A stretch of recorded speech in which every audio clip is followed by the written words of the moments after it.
Sobat Brainly, kali ini kita akan membahas pertanyaan mengenai struktur sel.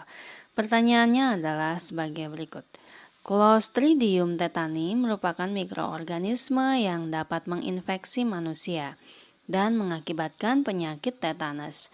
Deskripsi mengenai struktur sel dari Clostridium tetani yang benar adalah tidak memiliki. Nah, ini ada pilihan jawaban membran plasma dan DNA, membran plasma dan ribosom, membran plasma dan mitokondria, membran nukleus dan membran plasma, atau membran nukleus dan sistem endomembran.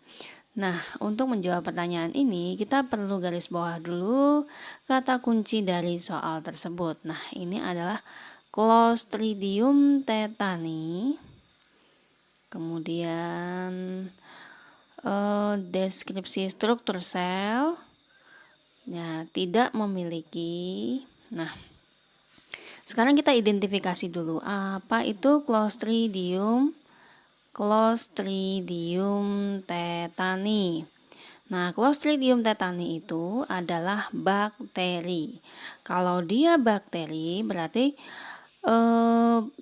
jenis selnya adalah prokariotik. Nah, prokariotik adalah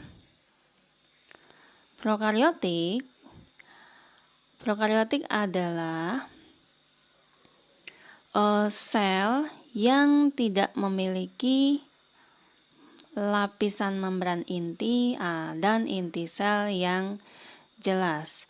Jadi bentuk inti selnya tidak jelas dan hanya berupa materi genetik yang terkonsentrasi di suatu lokasi. Kemudian strukturnya lebih sederhana dan organelnya juga sederhana atau primitif. Nah, sel prokariotik itu memang hanya ditemukan di kingdom Monera, yaitu bakteri.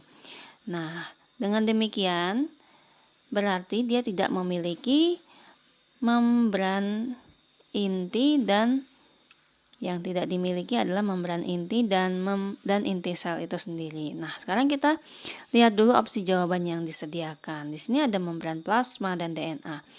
Ini bukan jawaban yang tepat karena baik prokariotik maupun eukariotik itu memiliki membran plasma dan DNA.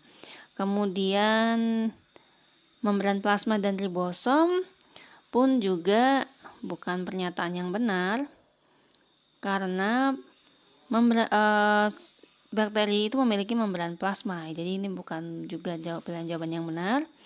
Membran plasma, pokoknya setiap yang ada membran plasmanya itu bisa kita eliminasi. Nah, yang tidak memiliki membran plasma itu hanya pilihan D, yaitu membran nukleus dan sistem endomembran. Nah, sistem endomembran sendiri adalah himpunan membran yang melapisi organel-organel yang terdapat pada sitoplasma eukariotik. Nah, dengan demikian, jawaban yang paling tepat untuk deskripsi mengenai struktur sel dari Clostridium tetani yang benar adalah tidak memiliki membran nukleus dan sistem endomembran. Nah, demikian penjelasan mengenai soal tersebut. Selamat belajar Sobat Brainly, salam edukasi.